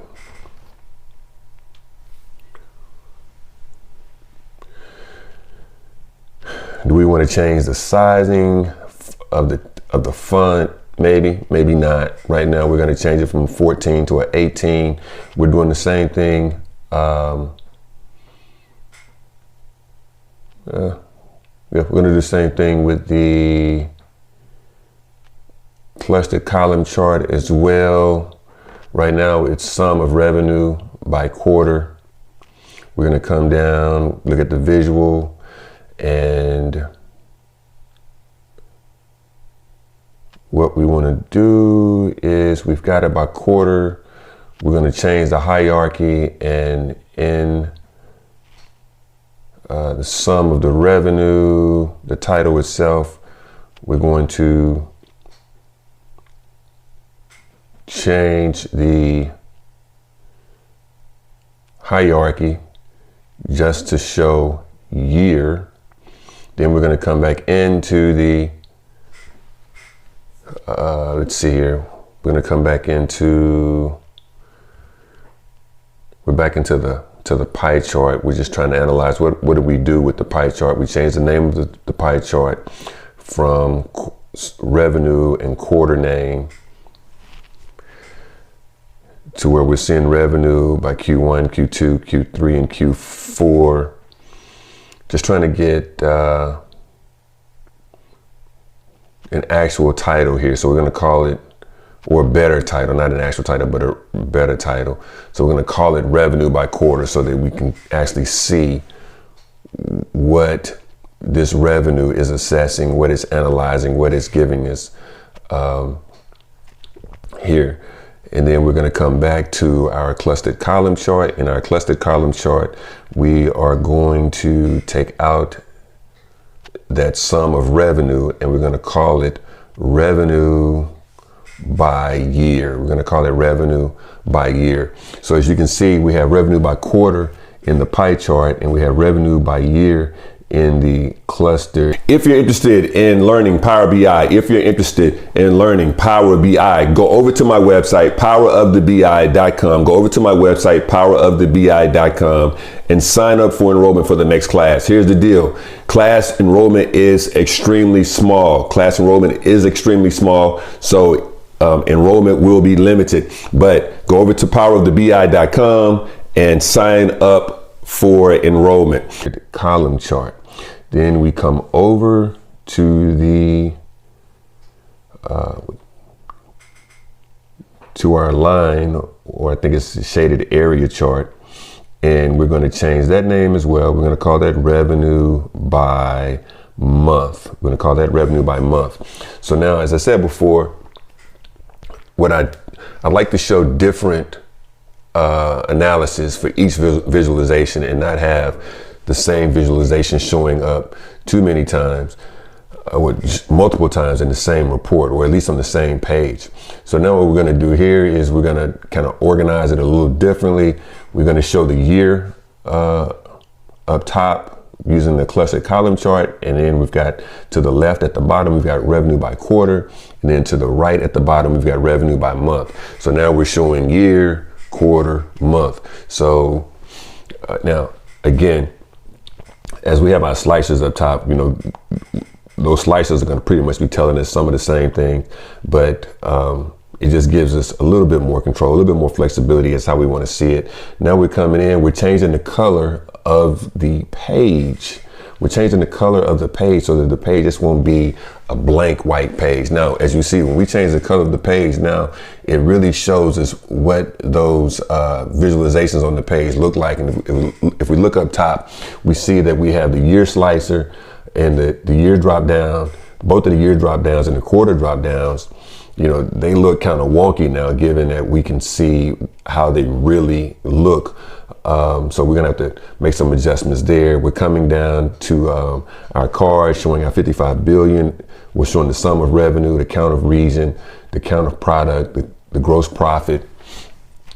And of course, we wanted to organize that a little bit better, give it show the symmetry, a little bit of symmetry, I guess, what I'm trying to say when it comes to those four cards. And actually with the visualizations of the clustered column chart and the pie chart, as well as with our visual for the line chart as well, now we're trying to make this thing look as symmetrical as we need it, or as aesthetically pleasing as we possibly can. And because, again, it's because we changed that background color of the page, that is what really exploded how those visuals really were not symmetric, or as symmetric as they could be or should be. So now we are just playing around with the different sizing to line our visualizations up as close as possible. And as you can tell, those dotted red lines, I think I said it before, but those dotted red lines allow us to see if a visual is lining up horizontally, vertically with another visual. So that revenue by year on the clustered column chart, I dragged it down a little bit, and it came to the top of the revenue by month in the line chart. So, now we're changing sizes, we're changing heights. It's about now, we've got the data. We've brought the data in as needed. And again, as I said before, early on, when we bring in data, that's pretty much, that pretty much is what our task as data engineers. But as Power BI developers, we have to play the role of a data engineer. We play the role of a graphic designer, because we've got to have that report. And really, a Power BI report should be very similar to a website. It's going to be very similar to a website. And when you publish that report is going to publish, out on the web, out on PowerBI.com. In this particular case, we are not using embedded Power BI. For those that don't know, embedded Power BI is when we embed a Power BI report into a website, so that you can log onto a website and you can see the actual Power BI report. So that's kind of why, as from the graphic design standpoint, you want your Power BI report to be as sharp as possible, because you want it to have that look and feel of a website when you get that finished product. So here we are just lining up, and we're trying to keep everything as symmetric as possible. We're lining the top cards up with the top of the revenue by year clustered column chart, and the bottom cards we're lining up with the bottom of the revenue by year clustered column chart. And then the edges of the cards, we line the edges up with the revenue by month line chart.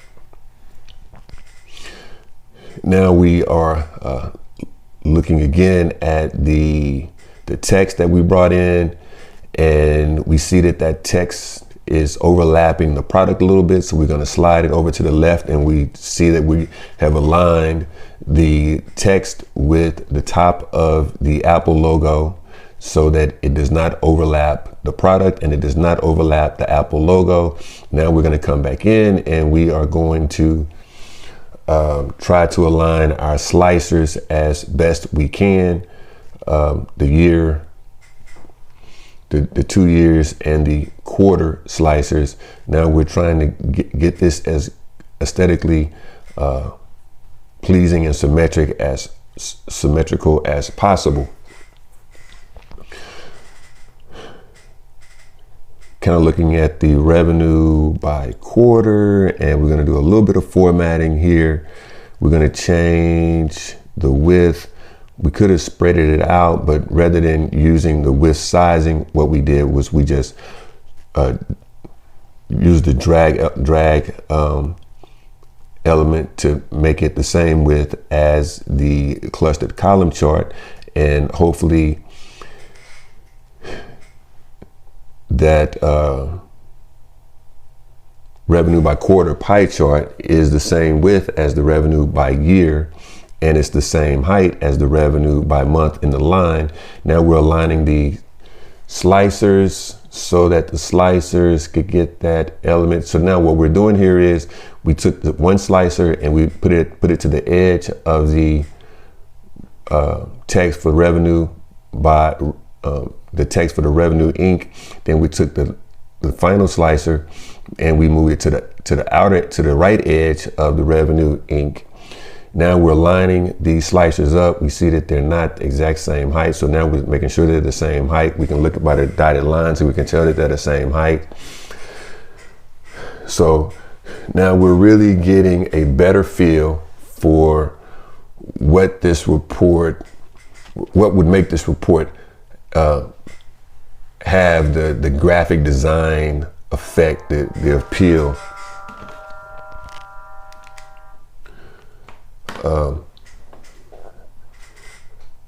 So now I want to test and see, would it make more sense to put the cards up top? So let's test, let's see, will we get a better look and a better feel if we bring the cards up top? So we've got the card for sum of revenue at 55 billion, account at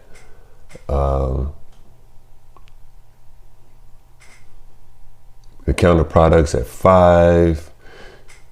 So now it's test and see. Now we're testing and seeing just to see, you know, what really makes the most, well, I ain't gonna say what makes the most sense, but what makes this project, make this report, what really gives this report the feel that we're looking for. So we're gonna drag down the count of product, drag down the regions, drag down the product, and go the drop down for product, and we're gonna bring up the count of products.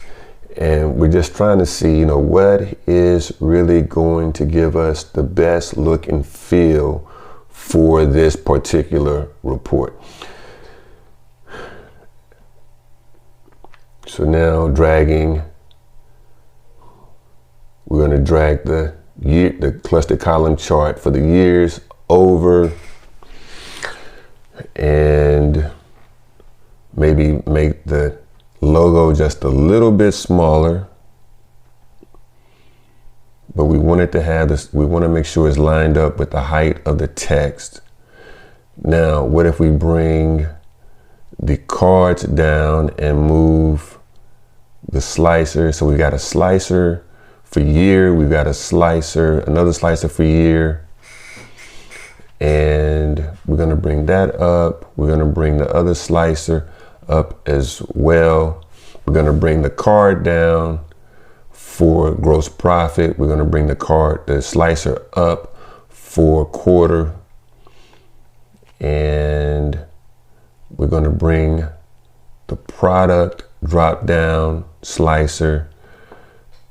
Let's see. So now, as you can tell, we're really at a point of just trying to test to see, you know, playing with the real estate to see where these slicers, where these different visuals will fit best, what would really make this report look its best as we are moving into the into finalizing this report. And this is when it gets tricky, because when you've got all the visuals in your report, and then you're like, I've got the visuals, but I don't necessarily know, well, I'm not getting a good feel for if these visuals are in the correct place. Now, it's going to be a matter of touch and go. It's going to be a matter of testing to see, you know, do we spread out the text to make the text wider across the page? The one thing we don't want to do right now is change the color of the background of the visuals, because and make it blend in with the background of the actual page, because then we can't really tell, or we'll lose the ability to tell the actual sizes, the shapes, and how these visuals are actually lining up. So it really gets tricky here. So as you can tell here, you know, I'm really kind of getting, not necessarily frustrated, but I'm trying to make sure that I'm getting the look and feel that I'm looking for, but at the same time, not changing the real estate of the page too much. As I change the size of the cards, of course, I want all the cards to pretty much have about the same height, the same width.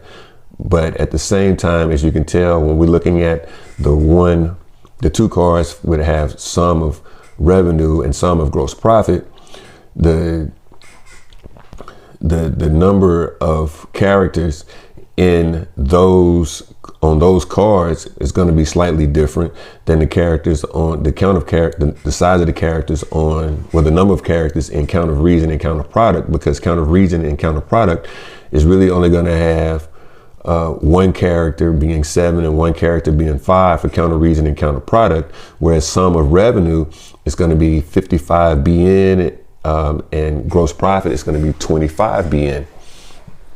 So it really gets kind of tricky. But at the end of the day, that's our job. Our job is to make sure, as Power BI developers, to make sure that not only do we have the data, not only do we have the graphic design elements, and not only do we have the data, not only do we have the graphic design elements, but we want to combine making sure we have the correct data in addition to the graphic design elements, to where we have a project that is a Power BI report that is aesthetically pleasing, visually pleasing to the eye of the customer that will be looking at this report on an ongoing basis, whether it be a daily basis, a weekly basis, however often this report is pulled up. We want to make sure that this report has pretty much the same look and feel, or a very similar look and feel as a website page, but at the same time has the data that is required to give the correct information, the proper information that the person that is trying to use this report, that the data is what they are looking for. So we have the data. So we're beyond, making sure that the data is right. We've got the data. Now we're trying to really design the look and feel, that graphic design look and feel of the Power BI report. You don't have to be a graphic designer, but you do need to have some sense of spatial awareness for a website page, for the lack of any better term. Again, we are at this point, we're just moving, playing with the visualizations to see which visualizations work best, what looks best in different positions, different locations on the report. So now, as you can see, we have brought the revenue by month to the top and made it even with the revenue on the same line, and the top line and bottom line as the revenue, as the region and the product drop down slicers. And now we are lining up the revenue by quarter to the right of the revenue by month, and lining the revenue by year to the left by the region drop down, so that everything is lining up according to how we want this project to end. Now, as we can see, we are getting there. Now we are looking a whole lot better. We are looking, this page now is really to the point to where I'm like, all right, cool. I like this. I like where we're going here. Now it's just a matter of, is the formatting set to the nature, in which we like to have it. So what I just did here is I highlighted all three of the elements: the region, the product, and the revenue by month. I highlighted all three of those, and then I went to the format and I said distribute horizontally. And what that ended up doing was that gave us the same amount of space in between the region and product visualization, and the product and the revenue by month visualization. So now we pretty much have the spatial arrangement, or a pretty good idea of the spatial arrangement of where each one of the visualizations will finish up here in this Power BI report. So we are going to bring this report on home. We're going to bring this report on home as we have created the real estate, as I would like to say, have built out the real estate for where the visualizations will lie. So let's go back over to the report and look at what we have going on here. So we've built out the report. We've created the actual, the final, I can say the final, but the way that the visualization will fit onto the report. We're just testing out to see as we select the filters for the different years 2022, 2023, and 2024, making sure that everything is interacting. All the visualizations are interactive with one another. Here, selecting regions, making sure that the regions interactions are interacting as appropriately as supposed to be. This is just another checkpoint that we would use, or we would do when we get to the point to where we've built out our Power BI visualizations. As you can remember, we did have 2-year filters, 2-year drop downs. We're going to change one of these years. We're going to leave 1 year as is, and let's see. One, we have a year and we have a quarter. So what can we make this this second filter that's with the year drop down. But right now we're just going to continue to test. We're testing the quarters here to make sure that the quarters are interacting appropriately with each of the visualizations. Quarter 1, quarter 2, and quarter 4 selected. Quarter 1 and quarter 2 selected. Deselect all quarters. And product count is 5. So now we are going to start formatting the background images, well, the background colors of each one of our visualizations. Let's see. So sum of revenue, quarter drop down, year drop down, year drop down. Let's see, that height is 104. The width is 151.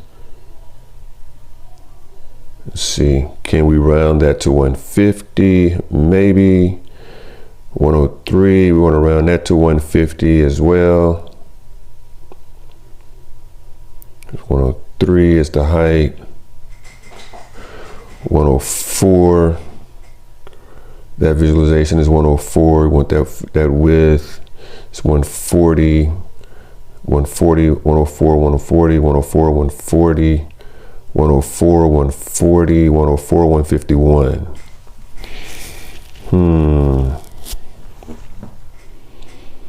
Let's see, 314, 149, 314. Height is 314. Width is 175. Height is 314. Width is 149. For our line chart, it's 314. Width is 843. For our text, okay. Format for our cluster column chart for the years. The visual border, we're going to turn the visual border on for the clustered column chart. We're going to set the rounded corners to be 10. Let's select the rounded corners to be 10 for the revenue quarter as well.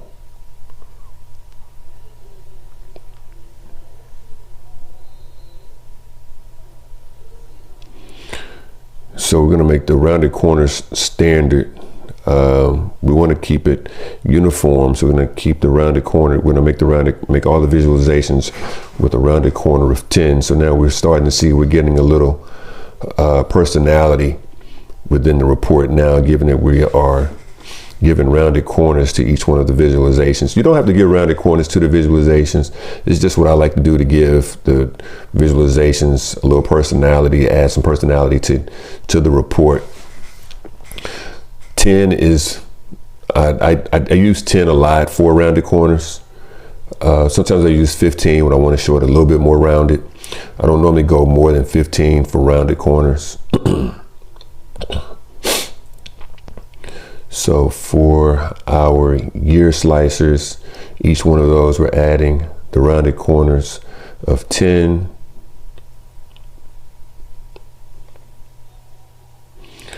For our cards, we're going to add the rounded corners of 10.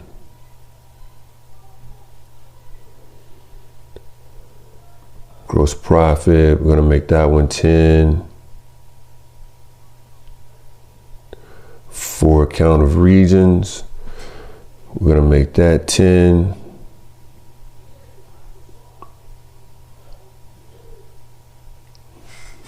So as you can see, we're starting to get some personality now with our within the report. Now, to be honest, we could stop here once we do the rounded corners and have a pretty good report, but I'm gonna add some more flavor. I'm going to add some more flavor so that it's not just black, white, and gray with the black outline, with the rounded corners, with the silver or the gray back, with the silver or gray page background. But this looks really good right here as we look here. But I'm just gonna start adding just a little bit more flavor. Hopefully I don't do too much to where I add too much flavor, and then we get to the point to where it really doesn't look well. What I'm doing here is I'm gonna highlight each one of these, and then I'm gonna drag the entire thing down. Drag all of them down a little bit because they were touching my my text box. So just to get a little more space in between, so it won't like it's just all jumbled up together. But this looks pretty good. This looks pretty good. If I must say so myself. Yeah, I know that's a little corny, but anyway. So now what I'm going to do is I'm going to canvas settings and canvas background. I see that this color is this gray color. So what I want to do is E6, E6, E6 is the hex color. So what I want to do is I want to make the background for my text box to have that same color. So I'm going to go in and I am going to copy and paste that color. I want to make sure I could just select the color here, or I could go in and I could paste it, but it's already selected. So I'm just going to choose what's already selected. I'm going to go in, and what I want to do is select that color for each one of the each one of the visualizations. So now it's giving us the little, I'm trying to think if we make all the visualizations the same color, what's that going to do? We could keep it, to where we have the white have the white background as opposed to making everything gray with the black outline. But, sometimes I just like to be a little wonky. It's really, at this point, it's really up to you, because now this is just personal style and formatting. You can make these background colors any color you like. You could have left everything white if you wanted to. But just giving you some idea of what the formatting of the actual report would look like. But as you can see now, we've really added some personality. This could be a little too much of a monochrome look for some. It could not be in some cases for others, but it is what it is. At this point, it's personal preference. So now what I'm going to do is I'm going to highlight the text box, and in the text box, I am going to make the width of the box a little bit thicker. We made the outline of the box white. Don't really like that white look though for the outline of the box. Let's see if we make it a little thicker. It's got a little bit more personality now by making it a little thicker. So now I'm going to test to see about adding adding the white outline and increasing that width. We should increase that width as well. If we don't increase the width, we can't really tell where the outline is. So I'm going to come back down. We're going to make that visual border to be black, to be white here on this year slicer.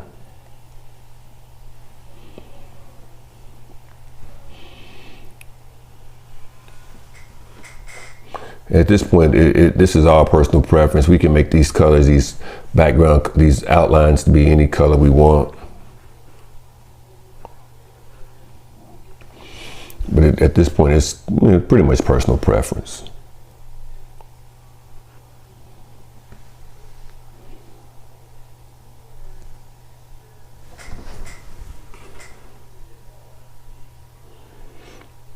I'm going to try to format that color to be white as well. I'm going to make that color of that card visual to be white as well.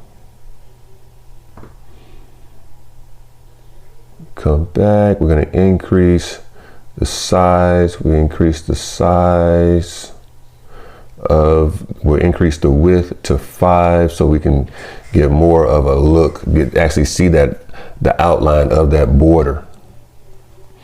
So we increased it from 1 to 5. Now we're going to change that color back to black and increase the width to 5. That width is already 5, so we're going to change that color back. We'll change that color from white to black. And we're kind of getting the feel now that the black border is probably going to give us a better visual effect than the white border.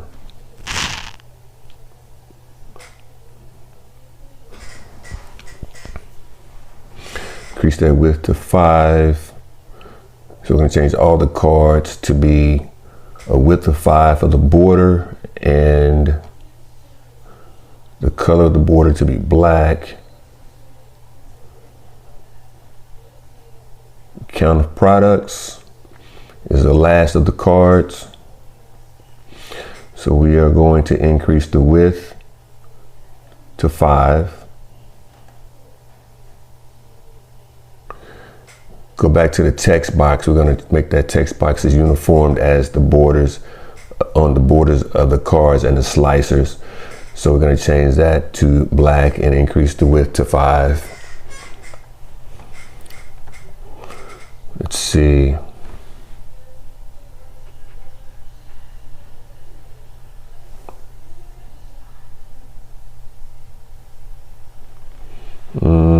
Okay, let's go to the drop down slicer at region and let's think.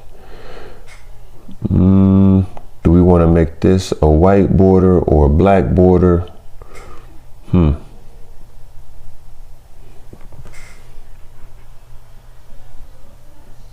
Let's go to format and let's go to visual border. Is already on. We're going to turn it off. We're going to visual border. We're going to turn that visual border off, and we're going to come to the visual border for the line chart, and we're going to turn it off. So we don't have borders on the drop down for region, drop down for product, or the line chart. We are going to come over to the clustered column chart, and we're going to format this one as well. We're going to go to effects. We're going to turn that border off, and we're going to go to revenue by quarter, and we're going to turn that border off. So now we only have borders on the title and on the slicers for year, quarter, and for the cards of revenue, profit, count of region, and count of product. So now we've got a little bit different type of personality going on with the Power BI report. So let's see now. We're going to highlight the cluster column chart. We're going to go to format, visual, and we're going to go to columns, and we're going to actually change the column from blue to white. Let's see. Because as we said before, early on, you know, when we do, Apple likes to have that. Well, Apple has a trademark of a monochrome type look. So I'm trying to see, you know, what looks best. Is it going to be best with white and the gray, or should we keep the blue, the default blue? I don't think so, because again, Apple has that monochrome type feel. So I'm just trying to get an idea of what's going to be the best color to add or to have to keep it monochrome. I'm kind of liking this this darker gray. I kind of like that darker gray. So I'm going to go over to the pie chart, to the slicers, and I'm going to select, I want to go with the gray color for all of the pieces of the pie for the quarters that are variations of that color gray. Yeah, I'm kind of digging this a little bit. Kind of digging it. Then I'm going to come over to my line chart and try to format the line chart to have a similar effect as the pie chart and the clustered column chart. So let's see here. How can we change these colors? Where are these color schemes at for the line chart? Expand all. I see color. There's the blue right there. So now let's choose one of these grays for the line chart. Okay. Now we've got pretty much that monochromatic type look with the black tone as an accent, because we use the black logo. We got the black border. Let's see here. So we're gonna select the region, which is Africa. Just see what that looks like. We're gonna select the year. So we got 2022, 2023, 2024. We've got the year here, and we have the year here. So what we want to do is take out that year and that second slicer, and we're going to go to our date hierarchy, and we are going to take out, we already have a quarter. We have a quarter here. We've got a quarter here. Let's take that date out again. Let's bring back in the date hierarchy and drop down, create the hierarchy, and we are going to take out day, year, quarter, and it's going to leave us the month. So now we have the month as opposed to 2 years for the drop down slicer.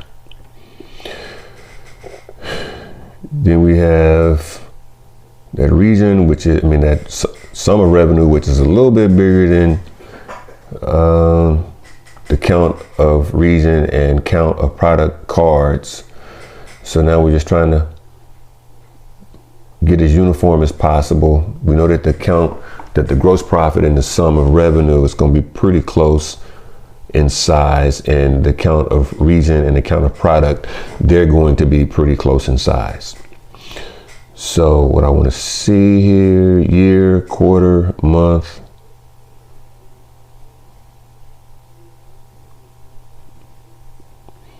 And if we format, we highlighted all of them, and we're going to distribute horizontally. So we have the spacing would be the same in between each one of the slicers and the cards on that particular row.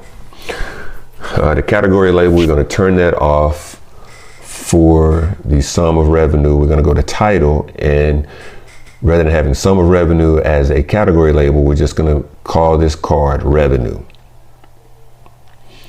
We're going to do the same thing for the gross profit card. We're going to go to the visual, turn off the category label, go to general, turn on the title, and we're going to call this profit.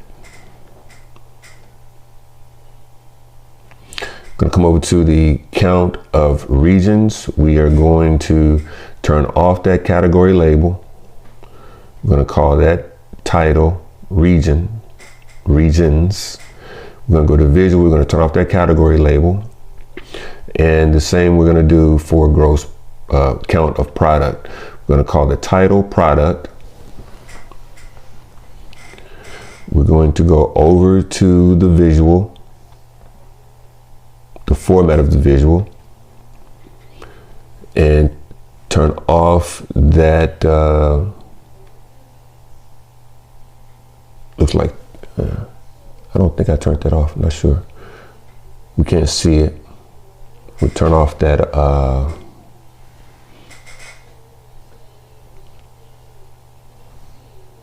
category label for products. Now what I want to do is I want to show shadows behind each one of the card and the drop down to year, quarter, and month. So now it kind of gives it almost like a 3D effect.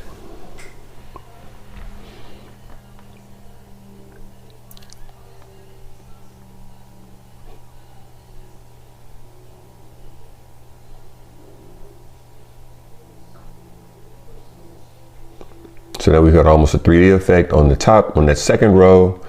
And we now have pretty much created the Power BI report for what we like to call the Apple Inc. revenue. And again, I would like to emphasize that this is not the actual data from Apple.